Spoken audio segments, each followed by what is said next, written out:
So hello everyone, इस video में हम डिस्कस करेंगे कि क्लास 12th के बच्चों को अपने बोर्ड एग्जाम में ऐसी कौन सी गलतियां हैं जो कि नहीं करनी ताकि वो ज़्यादा मार्क्स स्कोर कर सकें।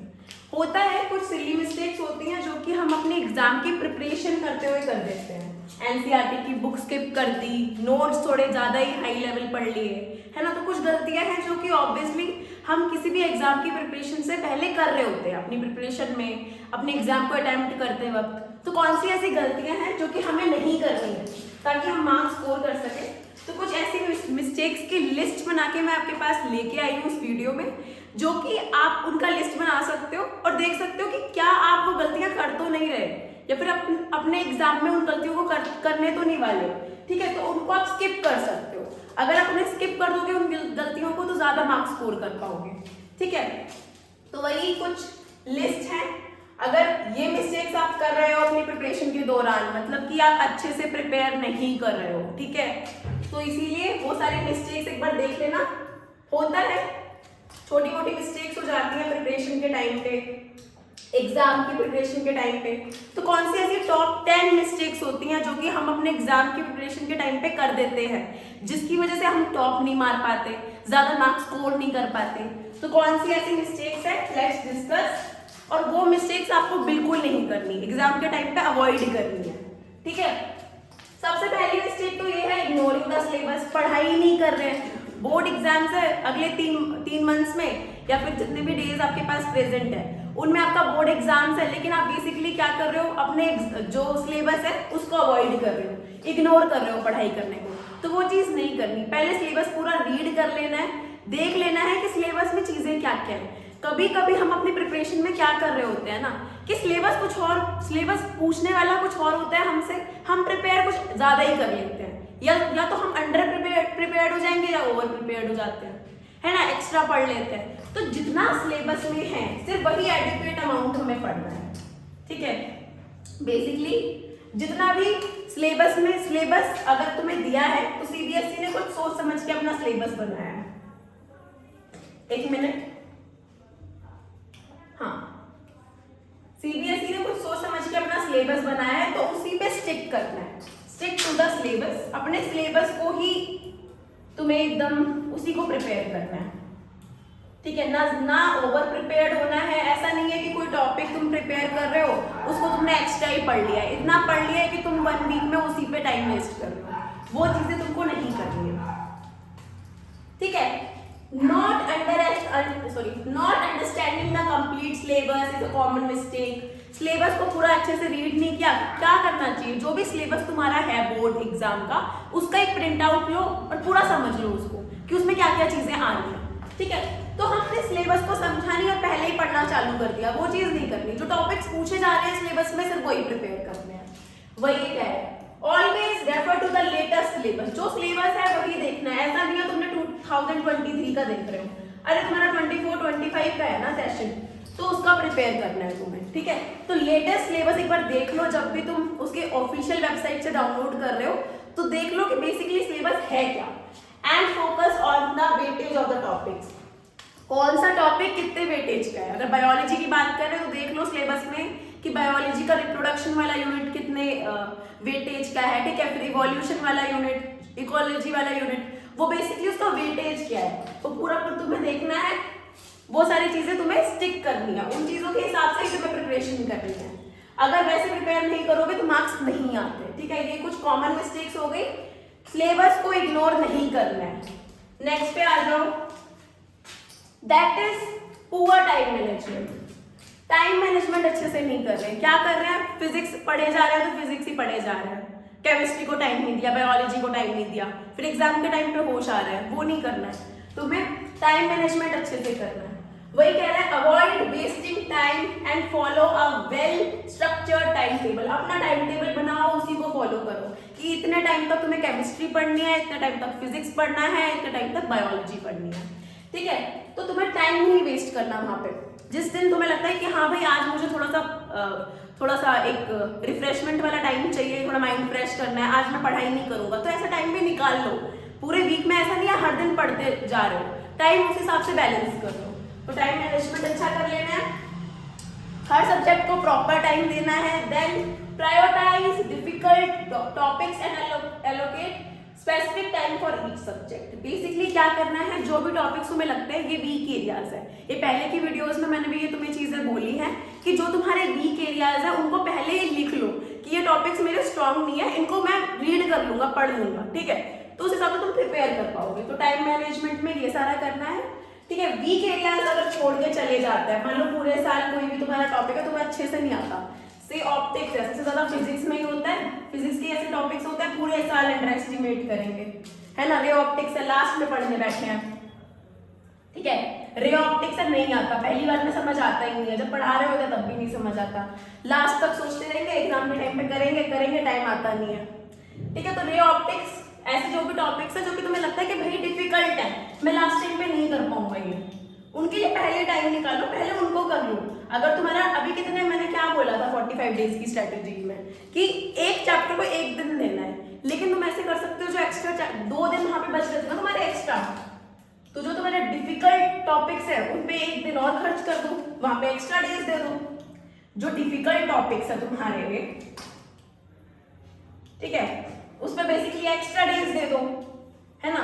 तुम्हारा ही तो टाइम टेबल है, तुम अपने हिसाब से मॉडिफिकेशन ही तो करोगे, ठीक है, कोई तुमसे उस चीज के वो नहीं कर रहा है ना। तो बेसिकली ये देख लो, उस हिसाब से एलोकेट करना है तुम्हें, प्रायोरिटाइज करना है कि तुम्हारे जो वीक एरियाज है वहां ज्यादा टाइम देना है, ठीक है।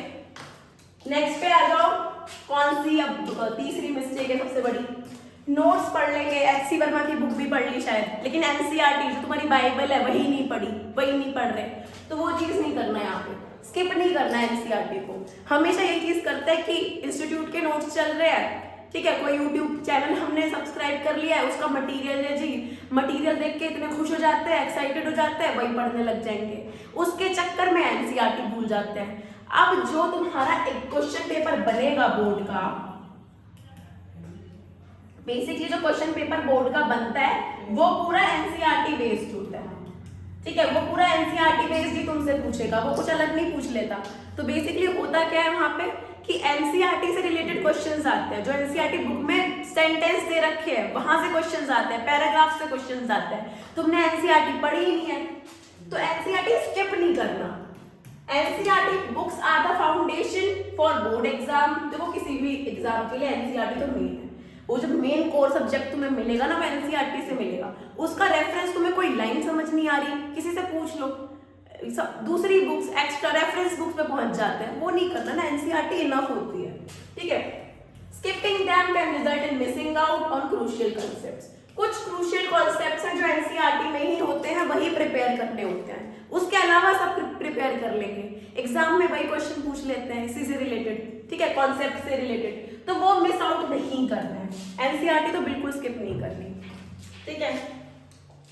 नेक्स्ट पे आ जाओ, over reliance on guide books. यही चीज है, एनसीईआरटी स्किप कर दी, लेकिन हाँ जी जो आकाश का मटेरियल है वो सब तो ठीक है। अब वाइवा में तुमसे क्वेश्चन पूछ लिया एनसीईआरटी से रिलेटेड, एक्सटर्नल भी बोल रहे हैं वहां पे कि अरे बेटा ये नहीं पढ़ा, ये तो उसमें था एनसीईआरटी की बुक में से, लेकिन तुम्हारा क्या नहीं आकाश का मटेरियल तो पूरा पढ़ा है। अरे उससे पढ़ने से नहीं होगा ना, तुम्हें एनसीईआरटी पढ़नी है वहां पे, ठीक है। तो गाइड बुक को अपना पूरा कोर मत बना लेना, जो मेन कोर है तुम्हारा वो क्या है, एनसीईआरटी, ठीक है।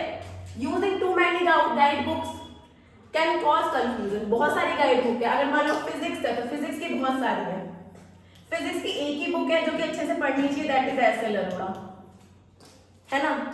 अब ऐसे मत करना एच.सी. वर्मा भी पढ़ के जा रहे हैं, सारी पढ़ के जा रहे हैं, फिजिक्स की जितनी प्रदीप वगैरह सब पढ़ ली हमने, गाइड बुक्स पे इतना नहीं जाना। जो एनसीईआरटी रेफरेंस भी उसी का लो जो कि फिजिक्स की एनसीईआरटी में जो दे रखा है तुम्हें, एनसीईआरटी बुक में जो टॉपिक्स दे रखे हैं उससे तुम्हें रेफरेंस लेना है कि जो भी तुम्हें यहाँ नहीं समझ आ रहा वो जाके रेफरेंस में देख रहे हैं।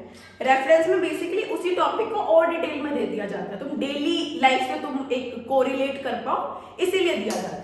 तो बेसिकली एनसीईआरटी पे ही स्टिक रहना है, उसके ही जो टॉपिक्स हैं उन्हीं को वहां पे तुम्हें रेफरेंस बुक में चेक कर लेना है। नेक्स्ट पे आ जाओ, that is stick to a few reliable sources for. वही बात है कि तो अपने रिसोर्सेज ना एकदम प्रिसाइज रखो, ठीक है, कॉम्पैक्ट फॉर्म में रखो कि हाँ यार फिजिक्स पढ़ रहा हूँ तो फिजिक्स के नोट्स, उनके न्यूमेरिकल्स और जो मैं एग्जाम्पलर वगैरह बुक वगैरह जो लगा रहा हूँ वो उसके रिसोर्सेज है। अपने रिसोर्सेज का पूरा एक समुंदर नहीं बनाना है तुम्हें कि उसी में डूब जाए, तो वो नहीं करना है यहाँ पे, ठीक है। तो इस रिसोर्सेज को हमेशा एक कॉम्पैक्ट फॉर्म में रखना है कि हाँ भाई फिजिक्स में ये चीजें हैं तो यही करनी है हमको, एक्स्ट्रा चीजें वहां पे नहीं करनी होती, ठीक है। क्योंकि होता क्या है लास्ट टाइम पे इतना टाइम नहीं होता कि हम एग्जाम से एक दिन पहले सारा ही सिलेबस रिवाइज कर लें, तब हमारे पास कॉम्पैक्ट फॉर्म में हमारे एग्जाम की प्रिपरेशन के रिसोर्सेज होने जरूरी होते हैं, तो वो चीज यहाँ पे करनी है। नेक्स्ट मिस्टेक होती है लैक ऑफ रिवीजन। पूरे साल सब पढ़ लिया फिजिक्स स्टार्टिंग से, तो ऑर्गेनिक में ये गलती करते हैं सबसे ज्यादा। ऑर्गेनिक के सारे चैप्टर्स हम कर रहे हैं, ठीक है, और सारे चैप्टर्स बेसिकली करे जा रहे हैं, रिवीजन हमने किया नहीं स्टार्टिंग से, है ना। तो उसकी वजह से क्या होता है, लैक ऑफ रिवीजन की वजह से हमें याद नहीं रहता, कुछ चीजें हमें याद नहीं रहती। तो वही ये कह रहा है कि और कोई भी सब्जेक्ट है, कोई भी टॉपिक है, ऑर्गेनिक है, फिजिक्स में और रे ऑप्टिक्स वगैरह है, उसमें तुम्हें रिवीजन करना है, डे 1 से करना है। टीचर ने जो भी कोचिंग वगैरह में पढ़ाया आके घर पे रिवाइज कर लो, एक बार रीडिंग मार लो, रीडिंग तो मार ही सकते हो ना, तो रिवीजन नहीं छोड़ना है, वरना वो हमें लगता है कि हमने पढ़ा है लेकिन एग्जाम में अटेम्प्ट नहीं कर पाते। रिवीजन का मतलब क्या है, मेन चीज भाई खुद की सेल्फ स्टडी भी करनी होती है उसमें, ठीक है। टाइम निकालो सेल्फ स्टडी का पूरे टाइम टेबल में कि कब मैं पढ़ रहा हूँ, टीचर ने पढ़ा दिया स्कूल में भी कोचिंग में भी, तुम्हें अपना सेल्फ स्टडी कब कर रहे हो वो चीज मैटर करती है, वो चीज मार्क्स दिलाती है। Not revising regularly can lead to forgetting important concepts. जो इंपॉर्टेंट कॉन्सेप्ट्स हैं वो तुम भूल जाओगे अगर रिवीजन अच्छे से नहीं कर रहे, ठीक है। दूसरा, schedule periodic revisions and focus on weak areas. जो वीक एरियाज हैं उन पे तुम्हें फोकस करना है, रिवीजन अच्छे से करना है, शेड्यूल बना लो उन रिवीजन का, ठीक है, और फोकस करो किस किन चीजों पे, अपने जो बेसिकली तुम्हारा जो भी टॉपिक्स तुम्हारे वीक हैं उन टॉपिक्स पे, ठीक है। रिवीजन नहीं छोड़नी है। नेक्स्ट आ जाओ प्रीवियस ईयर क्वेश्चन पेपर। पूरा सिलेबस अच्छे से पढ़ लिया लेकिन प्रीवियस ईयर क्वेश्चन पेपर अच्छे से सॉल्व कर नहीं रहे हैं, टाइम ही नहीं मिलता है ना, तो वो चीज नहीं करनी। प्रीवियस ईयर क्वेश्चन पेपर के लिए भले ही एक ब्रीफ लगा लो PYQs के लिए कि कुछ नहीं कर सकते ना, क्वेश्चन पेपर सॉल्व भी नहीं कर सकते, तो क्वेश्चन पेपर लो, जो भी है टॉपिक्स क्वेश्चन जो भी होगा ऐसा टिक मारते रहो कि ये क्वेश्चन है, अरे ये तो आता है, ये क्वेश्चन है, अरे ये तो मुझे आता है, ऐसे भी एक बार ब्रीफ तुम लगा सकते हो, ठीक है। Previous year question papers help in understanding the exam pattern. Exam pattern क्या है, बहुत इंपॉर्टेंट है, एग्जाम पैटर्न बदलता भी तो रहता है ना, तो तुम्हें एग्जाम पैटर्न की एक प्रॉपर नॉलेज हो, उसके लिए तुम्हें basically previous year question papers देखने पड़ेंगे। केस स्टडीज आते हैं, अभी बोर्ड एग्जाम में बेसिकली केस स्टडीज आने लग गया है, ठीक है, MCQs आते हैं इतने सारे, साथ में असर्शन रीजनिंग आती है। तुमने क्वेश्चन पेपर ही नहीं देखा है, तुम्हें पता ही नहीं है MCQ आ रहे हैं, असर्शन रीजनिंग तुम्हारे लिए तो सेम है, वो चीज नहीं करनी है, चेक कर लेना एक बार ताकि एग्जाम पैटर्न का पता लग जाए। Ignoring them reduces your familiarity with the type of questions. अगर इग्नोर कर दोगे तो तुम्हें पता नहीं चलेगा कि क्वेश्चन पेपर में जो क्वेश्चन है वो पूछ क्या रहा है तुमसे, ठीक है। तो क्वेश्चन पेपर स्किप नहीं करने हैं, जिसका भी तुम्हें लगता है ना कि इसके सैंपल पेपर्स अच्छे होते हैं, ओसवाल, शिवदास, जिसके भी तुम्हें प्रिपेयर कर लेना है। प्रोक्रेस्टिनेशन, ऐसा नहीं करना है कि एक मिनट, एक मिनट, ठीक है। तो प्रोक्रेस्टिनेशन में ये कह रहा है कि कोई ऐसा नहीं करना है तुम्हें कभी भी कि बेसिकली किसी भी काम को, कोई भी तुम्हारा स्टडी करने वाला टॉपिक है उसको तुम बेसिकली क्या कर रहे हो, कल करूंगा, ये चीज नहीं करनी। जो चीज है, जो टॉपिक है, जो तुमने करा है कि हाँ भाई तुम्हारे प्लानर में है कि आज ही तुमको उसे प्रिपेयर करना है, उसे आज ही प्रिपेयर करना है, ठीक है। Delaying study sessions leads to unnecessary stress, कि अपना बेसिकली जो भी तुम्हारा स्टडी सेशन है उसको अगर तुम बेसिकली नहीं करते हो, एक मिनट में इसको ठीक कर लेती हूँ,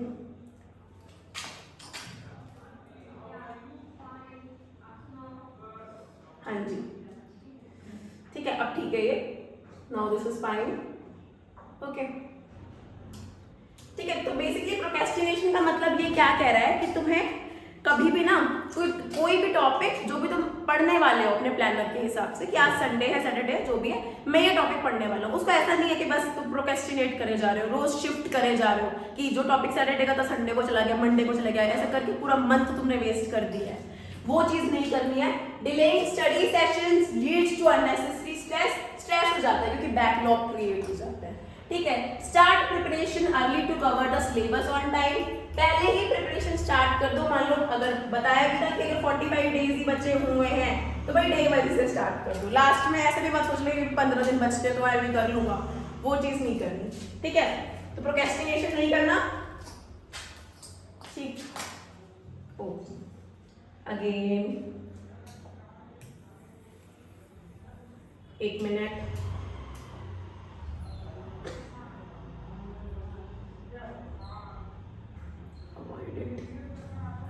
ओके, अब क्या कह रहे हैं ये बेसिकली कि ओवर कॉन्फिडेंस खुद करते हैं। मान लो कोई भी टॉपिक बहुत अच्छे से पढ़ लिया, रे ऑप्टिक्स अच्छे से पढ़ लिया, ठीक है, तो अंदर से होता है अरे वो तो मैं कर लूंगा, ठीक है, वो तो मुझे बहुत अच्छे से आता है। ओवर कॉन्फिडेंट नहीं होना है, ठीक है, उतना कॉन्फिडेंस रखना है कि चीजों को अटेम्प्ट कर सके, लेकिन ओवर कॉन्फिडेंट नहीं होना है कि बस हम ही हैं अब तो, वो चीज नहीं करनी।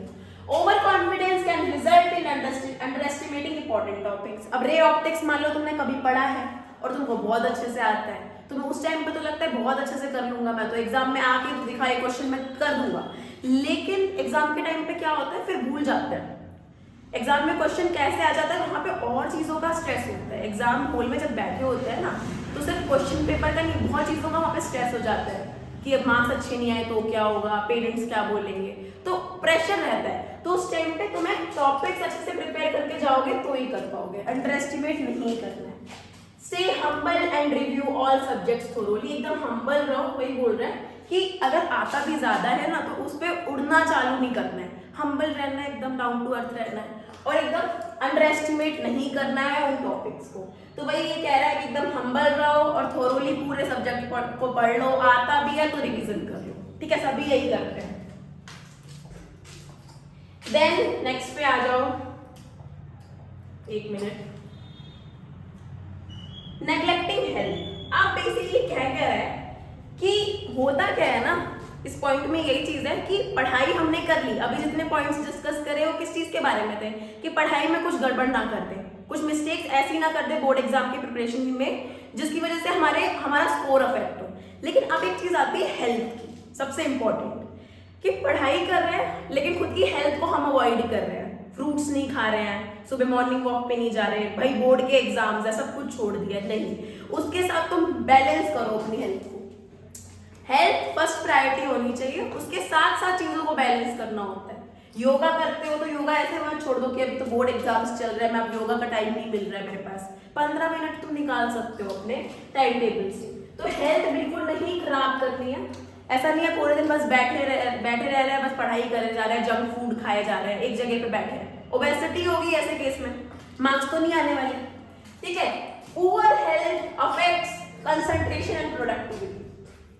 अगर तुम्हारी हेल्थ अच्छी नहीं है तो चलो पूरे साल तुमने 3 महीने बहुत अच्छे से पढ़ाई करी, एकदम खुद को ना एकदम पूरी बहुत ज्यादा स्टडीज कर ली, पूरे दिन बस पढ़े जा रहे हो, पूरा कैलोरीज बर्न कर ली पढ़ाई करके, है ना, लेकिन उसमें क्या होता है ना कि तुम काफी ओवर प्रोडक्टिव हो जाते हो, तो वो चीजें नहीं चलती हैं वहाँ, ठीक है। खुद को एकदम प्रेशराइज नहीं करना है उन चीजों को लेकर, तो बेसिकली अपनी हेल्थ को खराब नहीं करना है, स्टडीज करनी है, लेकिन ऐसे एक तरीके से करनी है कि खुद की हेल्थ ना खराब हो, वहाँ पे कभी भी नहीं करनी चाहिए। देखो एक चीज याद रखो, खुद की मेंटल हेल्थ, खुद की हेल्थ सबसे पहले होनी चाहिए। तुम्हारे बुरे मार्क्स आएंगे, तो मान लो आ गए, ठीक है, अगर बुरे मार्क्स आ रहे हैं या फिर अच्छे मार्क्स जैसे भी आ रहे हैं, तो देखो ना तो सीबीएसई बोर्ड को फर्क पड़ता है तुम्हारी हेल्थ से, ठीक है, ना तुम्हारे स्कूल को फर्क पड़ने वाला है, पेरेंट्स भी एक दो दिन पूछेंगे, उसके बाद वो भी नहीं पूछेंगे, फ्रेंड्स को भी फर्क नहीं पड़ रहा, लेकिन तुम्हारी अगर हेल्थ खराब हो गई, हॉस्पिटल में एडमिट कौन होगा, तुम होगे ना। तो वही ये बात कह रहा है कि खुद की हेल्थ खराब नहीं करनी इन चीजों को लेके। मेंटेन अ बैलेंस्ड डाइट, अपनी डाइट अच्छी रखो। देखो जिम में भी जाना स्टार्ट करते हैं ना स्टार्टिंग में, तो जब प्रोडक्टिविटी बढ़ाने की बात होती है तो पहले ही बोल देते हैं जो जिम ट्रेनर होता है तुम्हारा कि अपनी डाइट अच्छी रखनी है, होता है ना, देखते हो ना ऐसी वीडियोस। तो बैलेंस डाइट रखना है, खाना पीना अच्छा रखना है, सुबह उठ रहे हो बादाम खा लो, कुछ healthy drinks P low, healthy snacks रखो, है ना, ये चिप्स कुरकुरे छोड़ दो, है ना।